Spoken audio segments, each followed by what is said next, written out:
बिस्मिल्लाहिर्रहमानिर्रहीम। अस्सलाम वालेकुम। प्यारे दोस्तों, आज की इस वीडियो में हम आपको हुजूर नबी करीम सल्लल्लाहु ताला अलैहि वसल्लम की माँ हज़रत आमिना रदियल्लाहु ताला अन्हा की वफ़ात का वाक़या आपको सुनाएंगे। जी हाँ दोस्तों, इस वाक़ये को सुनकर आपकी आंखों में भी आंसू आ जाएंगे। तो दोस्तों, इस वीडियो को आखिर तक ज़रूर देखिएगा। एक दिन हज़रत आमिना ने मदीना जाने का इरादा बना लिया और हज़रत अब्दुल मुत्तलिब से आकर फरमाया कि बाबा जान, मैं कुछ दिनों के लिए अपने घर मदीना जाना चाहती हूँ, आप इजाज़त दे दें।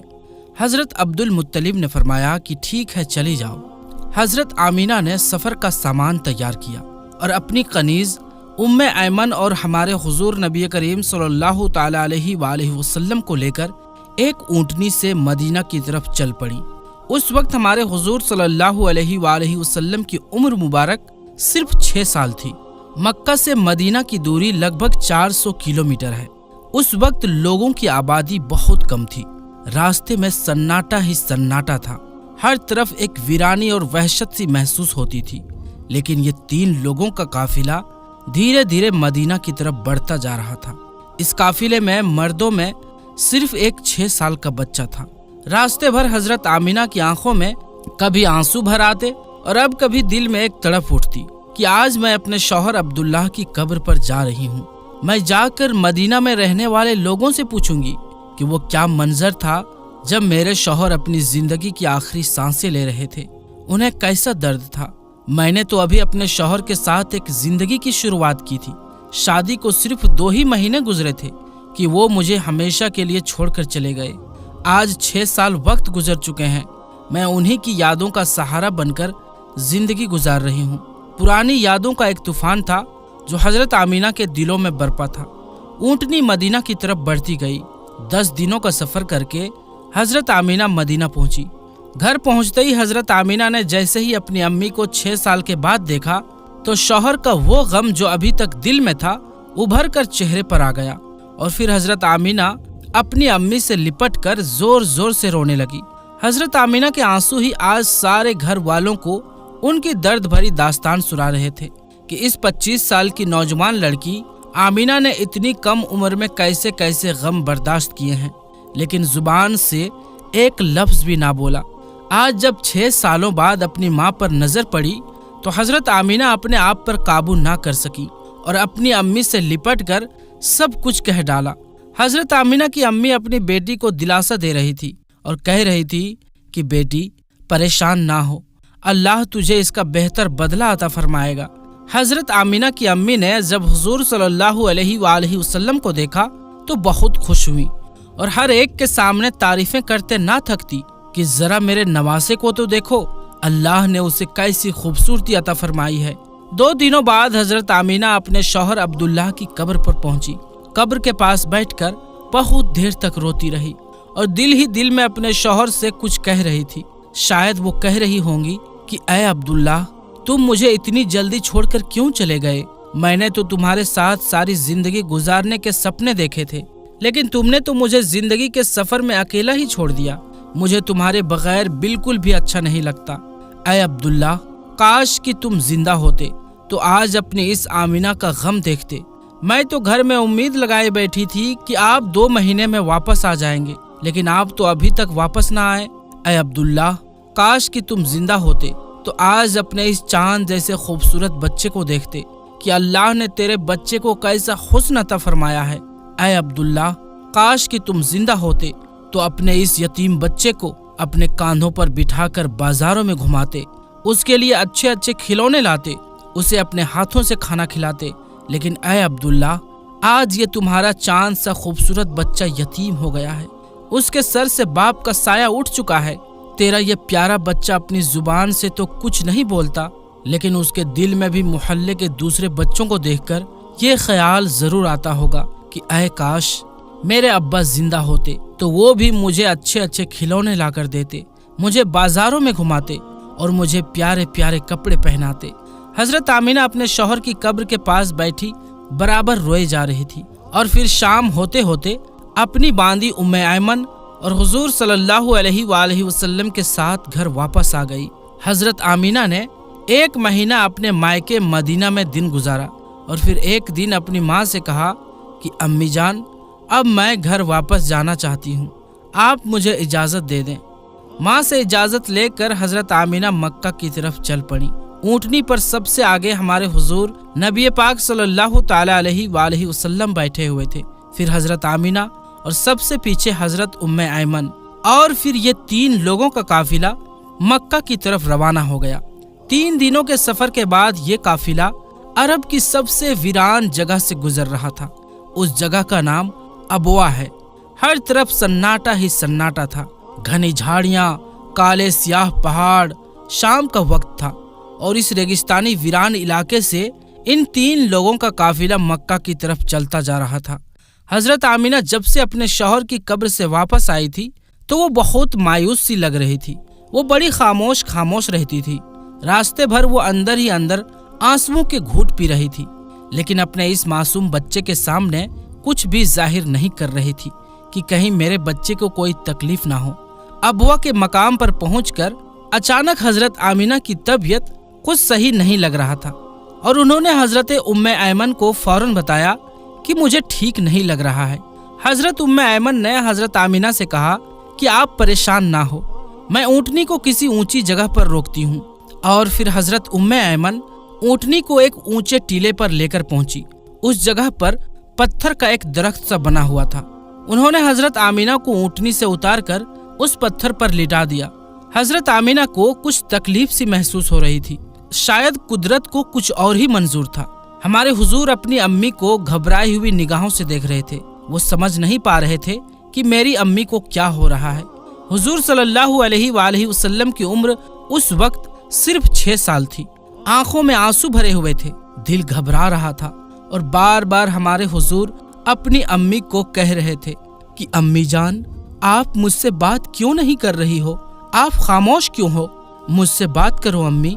हजरत उम्मे ऐमन कह रही थी कि ऐ आमिना, हिम्मत रखो, तुम्हें कुछ नहीं होगा, तुम बिल्कुल ठीक हो जाओगी। लेकिन हजरत आमिना समझ चुकी थी कि शायद अब जाने का वक्त आ चुका है। हजरत आमिना तकलीफ की वजह से बार बार अपनी आंखें बंद करती और खोलती। हजरत आमिना आंख खोलकर अपने इस 6 साल के बच्चे को देखती और दिल ही दिल में सोचती कि अब मेरे इस यतीम का क्या होगा। मेरे बच्चे ने अपने बाप का साया तो देखा ही नहीं और अब मैं भी इसे छोड़कर जा रही हूँ। ना बहन है ना भाई है, मेरा बच्चा अब किसके सहारे जिएगा? लेकिन हमारे हुजूर सल्लल्लाहु अलैहि वसल्लम अपनी अम्मी को हिलाते और रोते हुए पूछते कि अम्मी जान, आपको क्या हो रहा है? शायद हमारे हुजूर भी कुछ समझ चुके थे, लेकिन फिर भी 6 साल का बच्चा क्या जाने कि उसकी माँ को क्या हो रहा है। आज तक हमारे हुजूर सल्लल्लाहु अलैहि वसल्लम ने किसी को इंतकाल होते हुए नहीं देखा था। आखिर हजरत आमिना पर्दा फरमाने से कुछ सेकंड पहले जोर लगाकर अपनी आंखें खोली और अपने 6 साल के बच्चे के सर पर हाथ फेरते हुए कहा कि बेटा, परेशान ना होना, अब मैं जा रही हूँ, लेकिन सारी दुनिया को एक ऐसा बच्चा देकर जा रही हूँ जो सारी कायनात को रोशन कर देगा। इतना कहकर हजरत आमिना ने हुजूर का सर अपने सीने पर रख लिया और अपनी आंखें बंद कर ली। हुजूर सल्लल्लाहु अलैहि वसल्लम ने महसूस किया कि मेरी अम्मी की कोई आवाज नहीं आ रही, तो सर उठाकर देखा तो हजरत आमिना की वफात हो चुकी थी। हमारे हुजूर अपनी अम्मी को हिला रहे थे और कह रहे थे कि अम्मी जान, उठो, मुझसे बातें करो, मैं आपके बगैर कहीं नहीं जाऊंगा। मेरा मक्का में आपके सिवा कौन है? हमारे हुजूर सल्लल्लाहु अलैहि वसल्लम रोते हुए अपनी अम्मी को उठा रहे थे और हजरत उम्मे ऐमन बार बार हमारे हुजूर को दिलासा दे रहे थे और कह रही थी कि बेटा, तुम्हारी अम्मी हम सब को छोड़कर जा चुकी हैं, वो अब कभी वापस नहीं आएंगी। हमारे हुजूर सल्लल्लाहु अलैहि वसल्लम अपनी अम्मी से लिपट कर रो रहे थे और उम्मे ऐमन से कह रहे थे कि खाला जान, मेरी अम्मी क्यों नहीं उठ रही है? वो मुझसे बात क्यों नहीं कर रही है? मैं अपनी अम्मी के साथ मक्का जाऊंगा, मेरे इनके अलावा कौन है? दोस्तों, वो क्या डरावना मंजर होगा कि मक्का मदीना की आबादी से बहुत दूर एक सुनसान इलाके में 6 साल का बच्चा अपनी माँ से लिपट कर रो रहा है और अपनी माँ को इस दुनिया से गुजरते हुए देख रहा है। शायद उस दिन आसमान के फरिश्ते भी रो दिए होंगे। उस वक्त हमारे हुजूर सल्लल्लाहु अलैहि वसल्लम के पास सिर्फ हजरत उम्मे ऐमन थी, जो कि घर की कनीज थी। घर की कनीज से क्या दिलासा मिल सकता था। अगर अल्लाह चाहता तो हजरत आमिना को मदीना में वफात दे सकता था। कम से कम हमारे हुजूर की खाला, मामू या नानी हमारे हुजूर को गले से लगाकर कुछ दिलासा दे देते। और अगर अल्लाह चाहता तो हजरत आमिना को मक्का में वफात दे सकता था। कम से कम हमारे हुजूर के चाचा, दादा अब्दुल मुत्तलिब या फूफियाँ ही हमारे हुजूर को गले से लगाकर दिलासा देती और मुसीबत के इस वक्त में हमारे हुजूर के लिए सहारा बनती। लेकिन अल्लाह ताला सारी दुनिया को दिखाना चाहता था कि ऐ लोगों, देखो ये मोहम्मद वो हस्ती है जिसकी खातिर मैंने सारी कायनात बनाया। इस बच्चे से मैं इतनी मोहब्बत करता हूँ कि पूरे कुरान में मैंने उसे नाम लेकर नहीं पुकारा, हमेशा मोहब्बत से पुकारा है। ऐ लोगों, ये मोहम्मद वो बच्चा है कि जिसके इशारे पर आसमानों में तहलका मच जाता है, जिसके दुआ के हाथ उठते ही मैं दुनिया का निजाम ही बदल देता हूँ, जिसकी उंगली के इशारे पर मैं चांद के 2 टुकड़े कर देता हूँ। ऐ लोगों, ये मोहम्मद वो हस्ती है जिसे मैंने सारे जहान की खूबसूरती दी है। आ जाओ आज सारी दुनिया वालों, जरा अबुआ के मकाम पर आकर देख लो कि इस बच्चे पर कैसी मुसीबतों का पहाड़ टूटा है। वो कैसे अपनी माँ से लिपट लिपट कर रो रहा है। आज उसे कोई सहारा देने वाला नहीं। हजरत उम्मे ऐमन और हुजूर सल्लल्लाहु अलैहि वसल्लम ने किसी तरह पत्थरों को हटाकर कब्र बनाई और फिर जब उसमें हजरत आमिना को उतारने लगी तो हमारे हुजूर सल्लल्लाहु अलैहि वसल्लम अपनी माँ से चिमट गए और कहने लगे कि खाला जान, मेरी अम्मी को इन पत्थरों में मत रखो, मुझे उन्हें घर ले जाना है। हजरत उम्मे ऐमन ने किसी तरह हजरत आमिना को कब्र में उतारा और फिर हुजूर सल्लल्लाहु अलैहि वसल्लम को लेकर ऊँटनी की तरफ चल पड़ी। जब हजरत उम्मे ऐमन ऊँटनी पर बैठने लगी तो पीछे मुड़कर देखा तो हमारे हुजूर सल्लल्लाहु अलैहि वसल्लम मौजूद नहीं थे। वो बहुत परेशान हो गई कि हुजूर कहाँ गए। ऊपर टीले से किसी बच्चे के रोने की आवाज आ रही थी। दौड़ती हुई ऊपर गई तो देखा कि हमारे हुजूर सल्लल्लाहु अलैहि वसल्लम अपनी माँ की कब्र पर लिपट कर रो रहे हैं और कह रहे हैं कि अम्मा जान, आप मुझे इतनी जल्दी छोड़कर क्यों चली गई? मेरा आपके सिवा कौन है? न मेरा कोई भाई है न बहन है। अब मैं किसके सहारे जिंदगी गुजारूंगा? हजरत उम्मे ऐमन ने पीछे से हुजूर सल्लल्लाहु अलैहि वसल्लम को उठाया और कहा कि बेटा चलो घर चलते हैं। हमारे हुजूर सल्लल्लाहु अलैहि वसल्लम ने कहा कि नहीं, मैं अपनी अम्मी को साथ ले जाऊंगा।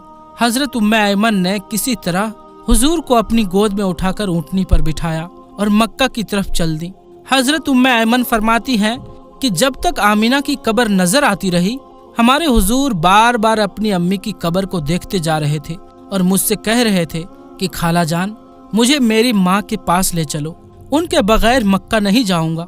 4 दिन के सफर के बाद ये दोनों लोग मक्का पहुंचे। सारे रास्ते हमारे हुजूर सल्लल्लाहु अलैहि वसल्लम एक पल के लिए भी नहीं सोए और बराबर रोते रहे।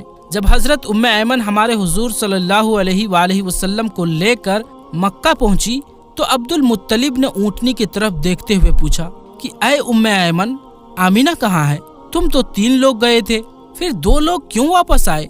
ये सुनकर हजरत उम्मे ऐमन रोने लगी और हमारे हुजूर भी दौड़कर अपने दादा से लिपट गए। ये देखकर अब्दुल मुत्तलिब भी समझ गए कि कोई बुरी खबर जरूर है। फिर हजरत उम्मे ऐमन ने सारा किस्सा सुनाया तो दादा अब्दुल मुत्तलिब की भी आंखों में आंसू बहने लगे और अपने पोते मोहम्मद को गले से लगा लिया। शायद वो सोच रहे होंगे कि मेरे पोते पर इतनी छोटी उम्र में कितनी मुसीबतें आ रही है। बाप का साया तो देखा ही नहीं, अब माँ भी छोड़कर चली गई। हमारे हुजूर सल्लल्लाहु अलैहि वसल्लम के सारे चचा परेशान थे, सारी फूफियां परेशान थी, हर एक का चेहरा उदास था और सब हमारे हुजूर को देखते जा रहे थे कि इस मासूम बच्चे को बचपन ही से कैसे कैसे गमों का सामना करना पड़ रहा है। दोस्तों, अम्मी की वफात के बाद वो क्या मंजर होता होगा कि जब हमारे हुजूर सल्लल्लाहु अलैहि वसल्लम अपने घर में जाते होंगे और अपनी अम्मी के बिस्तर, कपड़े और उनकी चीजें देखते होंगे तो इस 6 साल के यतीम बच्चे पर क्या गुजरती होगी। अम्मी की वफात के बाद हमारे हुजूर सल्लल्लाहु अलैहि वसल्लम बहुत खामोश रहते थे, किसी से बात न करते। इस वाक्य के कुछ दिनों के बाद हमारे हुजूर सल्लल्लाहु अलैहि वसल्लम का गुजर अपनी माँ की कब्र के पास से हुआ। लाखों सहाबा इकराम का लश्कर हमारे हुजूर के साथ था। हुजूर सल्लल्लाहु अलैहि वसल्लम ने सहाबा इकराम से फरमाया کہ تم لوگ ادھر ہی ابوا کے مقام پر اپنے خیمے لگا دو، اور پھر ہمارے حضور صلی اللہ علیہ وآلہ وسلم چلتے ہوئے اس ٹیلے پر پہنچے جہاں آپ کی ماں کی قبر بنی ہوئی تھی۔ اس وقت ہمارے حضور صلی اللہ علیہ وآلہ وسلم اپنی ماں کی قبر سے لپٹ کر ایسا روئے تھے کہ صحابہ اکرام بھی اپنے آنسو نہ روک سکیں۔ کئی گھنٹوں کے بعد ہمارے حضور صلی اللہ علیہ وآلہ وسلم نے اپنا سر اٹھایا اور فرمایا، اے کاش میری ماں زندہ ہوتی۔ بچپن میں ماں کی وفات کے بعد دادا عبد المطلب نے اپنے پوتے محمد کو اپنی کفالت میں لے لیا، اور پھر ہمارے حضور صلی اللہ علیہ وآلہ وسلم اپنے دادا عبد المطلب کے گھر زندگی گزارنے لگے۔ تو پیارے دوستوں، آج کی اس ویڈیو میں بس اتنا ہی۔ انشاءاللہ ملیں گے اگلی ویڈیو میں، تب تک کے لیے السلام علیکم، اللہ حافظ۔